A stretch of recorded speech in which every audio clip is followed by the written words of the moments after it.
भयकथा शॉर्टकट. रात्रीचा प्रवास. रात्रीची बरसात थांबली होती. नितीन बाईकवरून घरी निघाला.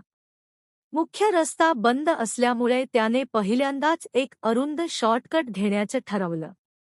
रस्ता शांत, अस्वस्थ करणारा. दोन्ही बाजूला काळ्याकुट्ट झाडांची रांग. बाईकच्या लाईटमध्ये धुकं नाचत होतं. अचानक पुढे एक पांढरा साया दिसू लागला. एक स्त्री, केस भिजलेले, कपडे चिखलाने माखलेले. नितीनने गाडी मंद केली. इथे रात्री येऊ नका, ती कुजबुजली. का? काय झालं इथे? नितीनने विचारलं. ती काही बोलली नाही, पण तिचा अंग थरथरत होता. नितीनने मागे वळून पाहिलं, कोणीच नव्हतं. पुन्हा पुढे पाहिलं तर ती स्त्री गायब. भीतीने त्याने वेग वाढवला.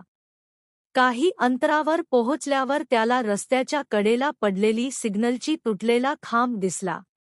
आणि त्याच्या खाली होती तीच स्त्रीची मोडक शरीर. नितीन थिजून गेला. पुढच्या क्षणाला त्याच्या मागून कुजबुज आली.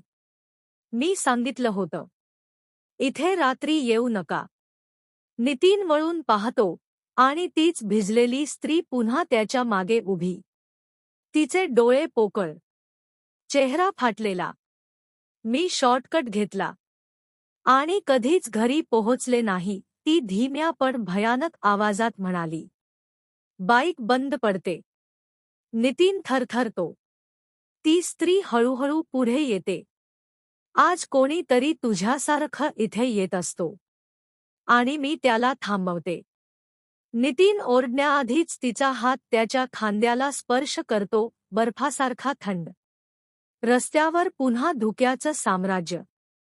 पुढच्या दिवशी त्या शॉर्टकटवर नितीनची रिकामी बाईक सापडते. आणि दूरवर कुणीतरी कुजबुजताना ऐकू येतं. इथे रात्री येऊ नका.